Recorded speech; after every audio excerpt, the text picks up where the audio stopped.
Hi மக்களே, வணக்கம். எல்லோரும் எப்படி இருக்கீங்க? இந்த டப்பாக்குள்ளே என்ன இருக்குதுன்னு பார்க்குறீங்களா? இந்த டப்பாக்குள்ளே நான் 2 மாதமாக சேர்த்தி வச்ச வெண்ணெய் தான் இருக்குது. இந்த வெண்ணெயை வந்து நம்ம எப்படி நெய்யாக உருக்கிறது அப்படின்னு சொல்லி இந்த வீடியோவில் பார்க்கலாம் வாங்க. நாங்கள் கிட்டத்தட்ட ஒரு 5 to 7 இயர்ஸாக வந்துட்டு கவு மில்க் அப்படின்னு சொல்லி ஒரு மில்க் ப்ராடக்ட் தான் வாங்கிட்டுருக்கோங்க. அது வந்து ஆன்லைனில் வந்து நாங்கள் பர்ச்சேஸ் பண்ணிகிட்ருக்கோம். ஃப்ரெஷ் மில்க் அப்படிங்கிற ஒரு ஆப்பு. இது வந்து பார்த்திங்கன்னா ரொம்ப நல்லா இருக்குது. நம்ம ரெகுலராக வந்து பசும்பால் எப்படி நம்மளுக்கு கிடைக்குதோ அதே மாதிரி தாங்க. ரொம்ப சூப்பராக இருக்குது. நம்மளுக்கு எவ்வளோ தேவையோ அந்தளவுக்கு வந்து பால் 1/2 லிட்டர் ஆகட்டும் 1 லிட்டர் ஆகட்டும் நம்ம வந்து பர்ச்சேஸ் பண்ணிக்கலாங்க. மந்த்லி ஒன்ஸ் வந்து இந்த ஆப்பில் வந்து சப்ஸ்கிரைப் பண்ணிட்டோம், அமௌண்ட் கட்டி சப்ஸ்கிரைப் பண்ணிட்டோம் அப்படின்னம்னா நம்மளுக்கு அந்த மந்த் ஃபுல்லாகவே வந்துட்டு ரெகுலராக வந்து எந்தவித இடையூறும் இல்லாமல் நம்மளுக்கு வந்து பால் சப்ளை பண்ணிடுவாங்க. கேட்டு வீட்டுக்கு முன்னாடியே ஒரு கேட் இருந்துச்சுன்னா கேட்டில் வந்து கவு மில்கோட பேக் வச்சு அதில் வந்து நம்ம நீட்டாக வந்து அவங்களுக்கு டெய்லியும் பால் போட்டுட்டு போயிடுவாங்க. இந்த பால் வந்து எங்கே மேனுஃபேக்சர் பண்ணுறாங்கன்னு பார்த்தீங்கன்னா ஈரோட்டில் தாங்க. நம்ம கோயம்புத்தூரில் வந்துட்டு மேக்ஸிமம் எல்லாருமே வந்து இந்த கவு மில்க் தான் வாங்குறாங்கன்னு நினைக்கிறேன். ஏன்னா நான் நிறையா பக்கம் போகும்போதெல்லாம் பார்க்குறேன், நிறைய பேர்த்து வீட்டு முன்னாடி இந்த பேக் மாட்டியிருக்காங்க. மில்க் வந்து நல்லா இருக்குது அப்படிங்கிறதுனால தான் எல்லாருமே வாங்குறாங்கன்னு நினைக்கிறேன். நானுமே அப்படி தான் வாங்கிட்டுருக்கேங்க. ஏன்னா வந்துட்டு அம்மா ஊர்லலாம் பசும்பால் வந்து கறந்து கொண்டு வந்து டெய்லியும் வந்து ஈவினிங் வந்து ஒருத்தர் பால்காரர்னு சொல்லுவோம் இல்லையா, அவங்க வந்து டெய்லியும் ஊற்றிட்டு போயிடுவாங்க. மேரேஜுக்கு அப்புறமா பார்த்திங்கன்னா நம்ம வந்து இந்த கவு மில்க் தாங்க வாங்கிட்டுருக்கோம். ரொம்ப நல்லா இருக்குது. இது பார்த்திங்கன்னா டெய்லியும் நாம் காலையில் காய்ச்சி வச்சதுக்கப்புறமா நைட்டு சாயந்தரமோ ஈவினிங்கோ பார்த்திங்கன்னா நல்லா ஆடை வந்து திரண்டு வந்துடுது. அந்த கிடைக்கிற ஆடைகளையே நம்ம வந்து எடுத்து வச்சோம் அப்படின்னா எனக்கு ஒரு 2 மந்த்ஸுக்கு பார்த்திங்கன்னா ஒரு 1/4 லிட்டருக்கு பக்கமாக வந்து நெய் கிடச்சிரும். நான் வந்து கடையிலலாம் நெய் வாங்குறதே கிடையாது. இந்த மாதிரி வந்து ஆடையிலிருந்து எடுக்கிற நெய் தான் வந்து நான் யூஸ் பண்ணிகிட்ருக்கேன். 2 மந்த்ஸாக கிடச்ச இந்த பாலாடைகளெல்லாம் வந்து ஃப்ரிட்ஜில் ஸ்டோர் பண்ணி வச்சுக்குவேங்க, ஃப்ரீசரில். அந்த மாதிரி ஸ்டோர் பண்ணி வச்சிட்டோம் அப்படின்னம்னா அது வந்து உங்களுக்கு கெட்டு போகாது, அப்படியே இருக்கும்.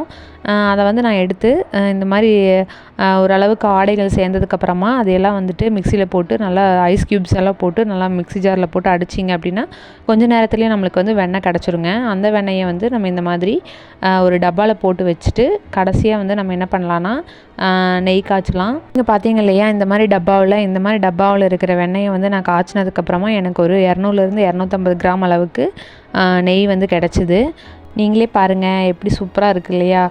அப்பளையே வந்து நம்ம உள்ளே போட்ட உடனே அது வந்து நுரைச்சி பொங்கி வந்துச்சு. அந்த நுரைப்பு தன்மையெல்லாம் இப்போ அடங்கி பாருங்கள் எவ்வளோ சூப்பராக அப்படியே திட்டாக வந்து நின்றுச்சுன்னு. இப்போ பாருங்களேன், அந்த திட்டாக இருந்த அந்த நுரைவையெல்லாம் வந்து அடியில் போயிடுச்சுங்க. நுரைப்பு தன்மையெல்லாம் அடங்கினதுக்கப்புறமா நம்ம வந்து கருவேப்பிலை போட்ட உடனே பார்த்திங்கன்னா சடன்னு வெடிச்சிச்சு. நான் வேறு கேமரா வச்சுட்டு பக்கத்துலேயே நின்றுட்டு இருந்தேன். இந்த நெய்யை பார்த்திங்கன்னா காய்ச்ச அப்படி ஒரு அருமையான மனம் வந்துச்சுங்க. உங்களுக்கே தெரியும்னு நினைக்கிறேன், அதோட கலரை பார்த்த உடனே எவ்வளோ சூப்பராக இருந்திருக்குன்னு. அதே மாதிரி பார்த்திங்கன்னா இந்த கருவேப்பிலை போட்டதுக்கப்புறமா மனம் அவ்வளோ சூப்பராக இருந்துச்சுங்க. பக்கத்து வீட்டில் இருந்தெல்லாம் வந்து கேட்டாங்க, என்ன இன்றைக்கி உங்கள் வீட்டில் ஏதாவது ஸ்வீட் செய்கிறீங்களா, சூப்பராக மணக்குதே அப்படின்னு சொல்லிட்டு வந்து கேட்டாங்க. பாருங்கள் அதோட கலரு எவ்வளோ சூப்பராக இருக்குதுன்னு. ஒரு மாதிரி எல்லோயிஷாக இருக்குது, ரொம்ப அழகாக நறுமணமாக இருந்துச்சுங்க. பாருங்கள் மக்களே, நீங்களும் இதே மாதிரி வீட்டில் செஞ்சு ட்ரை பண்ணி பாருங்கள், ரொம்ப அருமையாக இருக்கும். நான் சொன்ன மாதிரியே வெண்ணெய் எடுத்து வச்சு இதே மாதிரி ட்ரை பண்ணி பாருங்கள். கேள்விப்பட்டிருக்கீங்களா, மணலா நெய் அப்படின்னு சொல்கிறாங்கல்ல, அது இதுதாங்க. பார்த்துக்கோங்க, நீங்களே பாருங்கள் எப்படி மணலாக அழகாக இருக்குதுல்ல, பார்க்கும்போதே சாப்பிடணும் போல் இருக்கு இல்லையா. ஆமாங்க, நம்ம வந்து எப்போவுமே நமக்கு பிடிச்ச உணவுகளை நம்ம கையால் செஞ்சு சாப்பிடும்போது நம்ம உடம்பு ரொம்ப ஆரோக்கியமாக இருக்கும். இப்போ இதை வச்சு வந்து பார்த்திங்கன்னா ஒரு சூப்பரான அருமையான ஒரு வெண்பொங்கல் தான் செய்ய போகிறேன். இதுக்கு வந்து நான் ஒரு 4 ஸ்பூன் அளவுக்கு நெய் எடுத்துட்டேங்க. ஏன்னா 1 டம்ளர் அப்படிங்கிறதுனால எனக்கு 4 ஸ்பூன் வந்து போதுமானது. 4 ஸ்பூன் நெய் ஊற்றுனதுக்கப்புறமா உங்களுக்கே தெரியும் நம்ம வந்து பொங்கல் தாளிப்புக்கு நம்ம என்னெல்லாம் போடுவோன்னு. ஆமாங்க, சீரகம், மிளகு, பச்சை மிளகாய், இஞ்சி, கருவேப்பிலை, அதுக்கப்புறமா பார்த்திங்கன்னா முந்திரி வந்து நம்ம நிறையா போடும்போது சூப்பராக இருக்குங்க. பார்க்குறக்கே அந்த பொங்கல் வந்து இன்னும் நிறையா சாப்பிட்ணும் போலயே தோணும். அதுவும் குழந்தைகளுக்கு வந்து முழு முந்திரியாக இருந்துச்சுன்னா நல்லா விரும்பி சாப்பிடுவாங்க. இப்போ பச்சரிசியையும் பாசிப்பயிரையும் நம்ம வந்து வேக வச்சு எடுத்து வச்சுருக்கேன். அதையும் வந்து இப்போ உள்ள ஆட் பண்ணிக்கலாம். உப்பு போட்டு வேக வச்சுக்கலாங்க. அப்போ தான் வந்து உப்பு வந்து இதில் நல்லா மிக்ஸ் ஆகும். ஓகே ஃப்ரெண்ட்ஸ், ஃபைனல் டச்சாக இப்போ ஒரு ஸ்பூன் நெய்யை ஊற்றிக்கலாம். பாருங்கள், ஒரு சூப்பரான வெண்பொங்கல், அதுவும் கமகமான ஒரு அருமையான நெய்யோட ரெடி ஆகிடுச்சு. நீங்களும் இதே மாதிரி ட்ரை பண்ணி பார்த்துட்டு எப்படி இருந்ததுன்னு சொல்லுங்கள். தேங்க்யூ.